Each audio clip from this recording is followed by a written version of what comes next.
السلام عليكم ومرحبا بكم ان شاء الله تكونوا كامل بخير وصحتكم لاباس نتوما وليداتكم وكاع حبابكم. ان شاء الله هاد لا فيديو تلقاكم في احسن الاحوال يا رب. وكما عودتكم دايما في البدايه تاع كل فيديو نبداو كلامنا بالصلاه والسلام على سيد الخلق، عليه افضل الصلاه وازكى التسليم. اليوم ان شاء الله حبيباتي راح نشارك معكم هذا الروتين تاع البارح تاع نهار الخميس، فيه وصفات بزاف شابين. راح نشارك معكم وصفة تاع حلوة هايلة ذو في الفم وسهلة في الخدمة تاعها بلا طبع بلا والو. هذه الوصفة جزائرية معروفة وكنت تفكرتها وقلت نديرها ونفكر خياتي بها. كيما شفتوا حبيباتي كنت خملت شنابر، حليت التيق تهوات الدار، ومن بعد رجعت للكوزينه فاني فرغت هذيك لافيسيل من الحوايج، وكنت ديجا من قبل درت البطاطا تغلي، درت كميه تاع البطاطا كانوا عندي حبيبات صغار، طيبتها غير في الماء وشويه تاع الملح وهي سخونه راح نقشرها ونمعسها قبل ما تبرد. هذه راح ندير بها معقود تاع البطاطا بصح نديرو ديبولات صغار ماشي خبيزات. كيما قلت لكم لازم تقشروها وهي سخونه وتمعسوها فاني وهي سخونه باه ما يبقاو لكمش فيها حبيبات. راح نمعسها مليح ومن بعد نخليها تبرد شويه ونتبلها. وبالنسبه للتوابل اللي حنستعملهم عندي مغرفه صغيره تاع بودره الثوم ومغرفه صغيره تاع بودره البصل مع الفلفل الدريس اللي يبغي الحار واللي ما يبغيش يقدر يستغنى عليه، وشويه تاع الكركم، زدت شويه تاع المعدنوس المجفف تقدروا ديروا الخضر، وزدت شويه برك تاع الملح لاني في الاول كي درتها تغلي درت فيها الملح. وكيما شفتوا درت لها تقريبا نص كاس تاع لا شابلور، وراح نزيد 3 حبيبات تاع الفرماج من هذا جبن المثلثات ونخلط هذه المقادير مليح مع بعض. لازم نخلطوهم مليح هكا بهذاك الفرماج لا شابلور التوابل يدخلوا مليح في البطاطا، ومن بعد نشكلها هكا كويرات قبل ما نخليها تبرد مليح. نشكلوها هكا دي بولات، تقدروا ديروها خبيزات بيان سور، انا فضلت باش نديرها هكا دي بولات باش نبدل في الشكل. وراح نخليها تبرد واحد 2 سوايع ولا. هاد البطاطا كنت درتها طابت تاع البكري وتبلتها على البكري وخليتها بردت.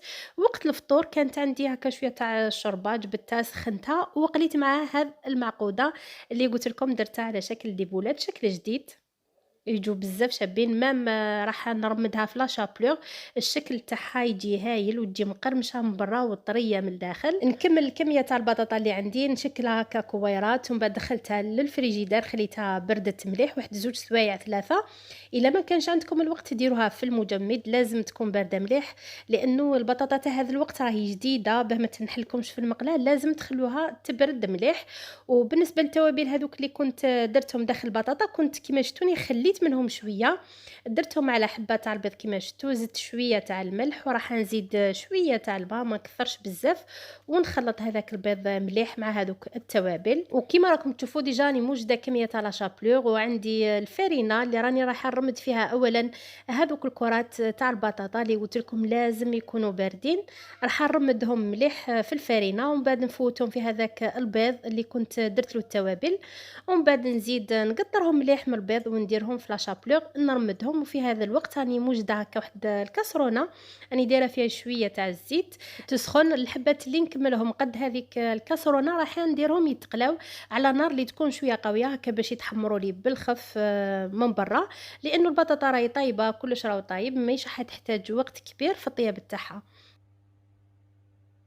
باه ما طوليش في المقله ولا كيما قلت لكم انا استعملت الكاسرونه باه ما نديش كميه كبيره تاع الزيت، والكميه القليله اللي نديرها من الاحسن تكون تغطي هذه الكرات باش ما نبقاوش غير نحركوا فيهم، باش ما ينحلوش وفاني باش اللون تاعهم يجي كاع كيف كيف كي يطيبوا ضربه واحده. ما يليقش نخلوهم يطولوا بزاف في الطياب تاعهم باش ما ينحلوش، لانه هذيك البطاطا الا كانت سخنت كيما كنا دايرينها من قبل في الفريجيدير الا سخنت كشغل رايحه تذوب ورايحه تنحل، لانه البطاطا تاع هذا الوقت البنات راهي جديده صافي راهي فيها الماء بزاف، صافي تخافوها لا تنحل لكم. هي المعقود من الأحسن نستعملوا البطاطا القديمة هذيك اللي تكون ناشفة، هي اللي المعقود تاعها يجي ناجح. كيما راكم تشوفوا البنات أنا ستفت هكا حبيبات في الكاسرونة، وكي نبغي هكا نقلبهم ولا نهز غير الكاسرونة راهم حين يدوروا وحدهم بلا ما نستعملوا الفرشيطة. هنا بعد ما تحمروا لي راح نحيهم ونحطهم فوق ورق ماس هكا بيتشرب لي كامل هذاك الزيت الزايد، ونكمل نقلي لي بولات كيما شفتوني نخليهم يتحمروا مليح. ومن قبل نكونوا رمدناهم في الفرينة ومن بعد نديروهم في البيض ونزيدو نديرو لهم لا شابلور حتى نكملو كامل الكميه تاع البطاطا اللي عندنا ولا لي بولات اللي عندنا. هادو الحبات الوالا اللي طابو شوفوا كيفاش تحمروا داو لون واحد يجو هايلين يجو مقرمشين من برا وطريين من الداخل وبزاف بنان لانه البطاطا راهي متبله. كيما قلت لكم انا كنت قدمتهم مع شوربه فيرميسيل كانت عندي وشويه تاع سلطه وكان هذا هو فطورنا والحمد لله على نعمتك يا ربي ان شاء الله تكون نعمه دايمه وحلاليه عليا وعليكم ان شاء الله يا ربي. وهذه هي شريبه بعد ما سخنتها قلت لكم كانت عندي في الفريجيدير شوربه فيرميسيل وراح نقسم معكم هذا الكرات تاع البطاطا باش تشوفوا كيفاش يجوا من الداخل يجوا هايلين طريين ومقرمشين من برا. انا برك هنا كانوا شويه بردوا صافي راحت لهم هذيك القرمشه اللي كانت من برا. ان شاء الله يكونوا عجبوكم وتجربوهم. هنا كنا فطرنا وخملت الكوزينه بيان سور ومن بعد جيت باش نوجد معكم الكاطو اللي قلت لكم عليه. حلوه تاع السكرفاج اللي تجيب الكونفيتور سهله في الخدمه تاعها وتجيب بزاف هايله طريه وذوب في الفم. كيما شفتوا البنات ديت 4 حبات تاع البيض اللي كانوا بدرجه حراره الغرفه وزدت عليهم رشه تاع الملح مع كاس غير ربع تاع السكر وكاس تاع الزيت. الكاس اللي عبرت به السعه تاعو 220 مليلتر. وراح نزيد نرابي عليهم الزاز تاع حبيبه ولا 2 حبيبات تاع الليم. ندير كلش على ضربه ونخلط هذه المقادير ومن بعد نلم العجينه تاعي بالفرينه وندير 2 كيس تاع الخميره الكيميائيه حتى نتحصل على عجينه كيما تاع حلوه الطبق بصح تكون شويه خفيفه عليها تكون تتلصق في اليد. هكا بالقاطو تاعنا يجينا خفيف ويجي طري ويذوب في الفم وما يشد مده طويله وهو هكاك طري. وهذا الا قاعد لكم باسكو هذا القاطو انا كل ما نديرو ما يشدليش كامل تالمون يجي بزاف بنين. كيما شتوني البنات زدت شويه تاع لافاني ودرت لاغوم تاع الزبده الا كانت متوفره عندكم ديروها ولا ما كانت متوفره بيان سور تقدروا تستغناو عليها. انا دائما في الحلويات اللي يكون فيهم الزيت نبغي ندير هذيك لاغوم تاع الزبده راح تعطي بنه هايله للحلويات. هنا كيما شفتوا خلطت مليح هذوك المواد السائله وزدت عليهم 2 كيس تاع الخميره الكيميائيه وراح نلم العجينه تاعي بالفرينه نغربلها قبل بيان سور. وكيما قلت لكم لازم تحصلوا على عجينه اللي تكون تتلاصق في اليد تكون طريه.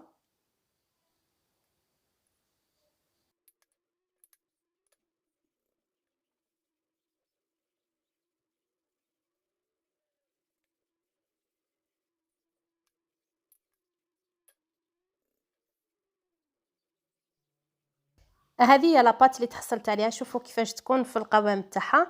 راح نقسمها على زوج بصح ندير جزء كبير على جزء تقريبا. هنا خليت كميه قليله ماشي بزاف. هذيك راح نشفها شويه بالفرينه بنرابيها من الفوق.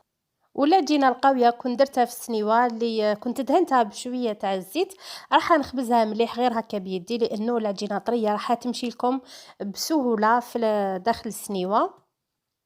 ونسي كيفاش نديرها بسمك واحد ماشي جهه طالعه وجهه هابطه هكا باش الكاطو يجيني كاع على حبه واحده يجيني بسمك واحد. وسيو كيفاش تطلعوا شويه مع هذوك الطراف باه من بعد الكونفيتور ما ينحرقش مع الطراف كي ندخلوا الكاطو للفوغ.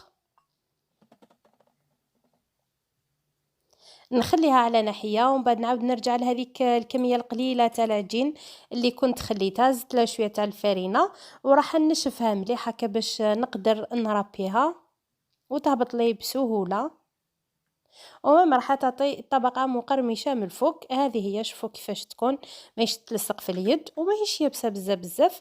راح نجيب العجينه اللي كنت درتها في السنيوه وندير لها كميه مليحه تاع الكونفيتور تقريبا 4 مغارف 5 مغارف على حسب الذوق تاعكم بصح كثروا الكونفيتور لانه هو اللي راح يعطي البنه لهذا الحلوه وفاني راح يعطي رطوبه لاباط حتشرب من السوائل تاع الكونفيتور والزيت طرى اكثر. ندير هكا الكونفيتور كيما قلت لكم على شكل طبقه فوق لاباط بلا ما نوصلوا للطرف. ومن بعد نجيب هذيك العجينه اللي كنت نشفتها راح نرابيها في السكرفاج نديرها فاني هكا طبقه من الفوق وفي هذا الوقت راني شاعله الفرن وراهو يسخن. على 180 درجة، ندخل الكاطو يطيب حتى كي نشوفو تحمر مليح كي من التحت كي من الفوق. أنا راح نطيبوه في فرن كهربائي، صافي راح يطيب لي كاع كيف كيف، هو يشعل من التحت ومن الفوق ضربة واحدة.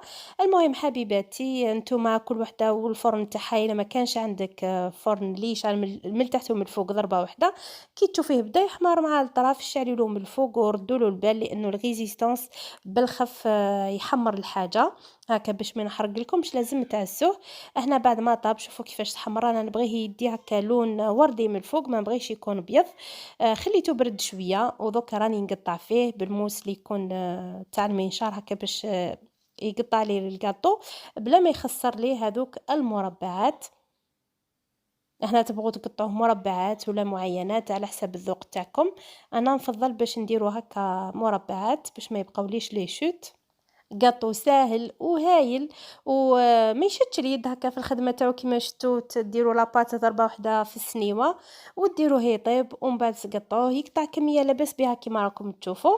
ان شاء الله يكون عجبكم وتجربوه وتخلوا لي تطبيقاتكم على الانستغرام اللي راه يبان قدامكم هنا. ما بقى لي غير نقول لكم تهلاو بزاف في روحتكم، الى الملتقى الفيديو الجاي ان شاء الله ومع السلامه.